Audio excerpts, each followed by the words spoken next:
लगे हाथों मैं भी पूछ लूं कि क्या चेतेश्वर पुजारा अपने बाकी साथियों की तरह कभी पॉलिटिक्स की पिच पर भी नजर आएंगे? नहीं, अभी तक तो कभी ऐसा सोचा नहीं है। आगे क्या होगा पता नहीं, आगे का मैं कुछ बोल नहीं सकता। बट अभी तक तो कुछ ऐसा सोचा नहीं है। अभी मैं क्रिकेटर हूँ तो क्रिकेटर ही रहना चाहूँगा। पर कभी प्रधानमंत्री नरेंद्र मोदी आपसे कहें, आप 100वें टेस्ट के पहले भी मिलने गए थे, गुजरात कनेक्शन भी है। नहीं, अभी तक तो कुछ ऐसा सोचा नहीं है। और मैसेज भी नहीं आया अभी तक ऐसा कुछ? नहीं। आपको लगता है? मेरी वाइफ को तो कभी लगता नहीं मैं बिजनेसमैन नहीं बन सकता, मैं पॉलिटिशियन नहीं बन सकता।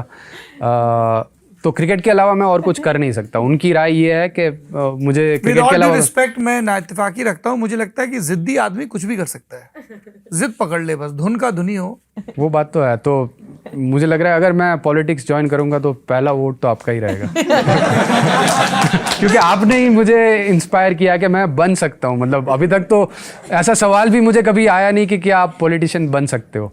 तो ये पहला सवाल आपने किया। और कैसे पॉलिटिशियन और बन गए? अगर आप तो अच्छे आदमी हैं। नहीं, पर आप अगर मुझे पॉलिटिक्स में देखना चाहते हैं तो मुझे पहले तो आपके पास ही आना होगा कि कैसे पॉलिटिक्स किया जा सकता है। जी, मैं इंटरव्यू भी करूंगा और आपका मुफ्त में परामर्श भी आपको दूंगा। ठीक है, और सबको बताना भी पड़ेगा क्योंकि आपके जब शो में तो इंटरव्यू होगा तो अपने आप लोगों को पता चल जाएगा कि भाई नहीं, पर आपको उनको बताना भी पड़ेगा कि मेरे लिए वोट करें, क्योंकि मुझे नहीं लग रहा है, मेरी वाइफ को भी नहीं लग रहा है कि मुझे कोई वोट देगा। देखिए, कुछ लोग आजकल पत्रकारों की कुर्सी पे बैठ के बताने लगे हैं कि इसे वोट करें, पर मैं पारंपरिक पत्रकार हूं, ऑब्जेक्टिव हूं, मैं नहीं बताता हूं किसे वोट करें।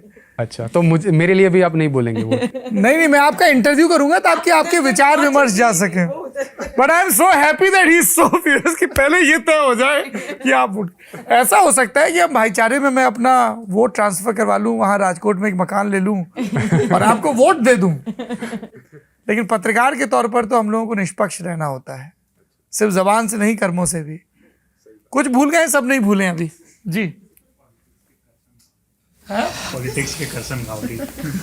हाँ, अब जब आप सांसद बन जाए, हमारे साथी कह रहे हैं पॉलिटिक्स के करसन घावरी, तो फिर बता दीजिएगा कि सबको सबसे पहले किसने टैलेंट देखा था। टैलेंट देखा था, सही बात है जी।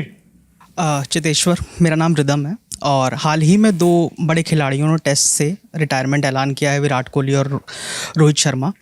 लेकिन रिटायरमेंट को लेकर हमेशा ये सवाल उठता रहा है कि बोर्ड जो है अपने खिलाड़ियों को एक अच्छा रिटायरमेंट नहीं देता है। हमारे यहाँ डेस्क पे एक अच्छी कॉपी भी हुई थी इस पे। तो आपको क्या लगता है कि बोर्ड को इतना लंबा उनका करियर क्रिकेट को सर्व किया, टेस्ट क्रिकेट को सर्व किया है ना, तो क्या लगता है आपको कि बोर्ड को कैसे अपने खिलाड़ियों को विदा करना चाहिए, या कोई एक मैच उनको दे देना चाहिए जिससे वो एक प्रॉपर विदा ले सके, क्योंकि एक बहुत लंबा करियर उनका रहा है। तो आपकी तरफ से ऐसा क्या सुझाव आप? देखिए, आई डू अग्री कि पहले तो जो रिटायरमेंट का कॉल है वो प्लेयर का पर्सनल कॉल होता है। बट जो भी प्लेयर इंडियन टीम के लिए 5-10 साल से ज़्यादा खेले हैं, या तो 50 से ज़्यादा मैच 40-50 से ज़्यादा मैच खेले, जब उनको आप आगे कंसिडर नहीं करने वाले या तो उनको रिटायरमेंट लेना है, तो आई डू अग्री कि उनको एक मैच का मौका मिलना चाहिए कि जहाँ पर वो ऑन फील्ड रिटायरमेंट ले सके।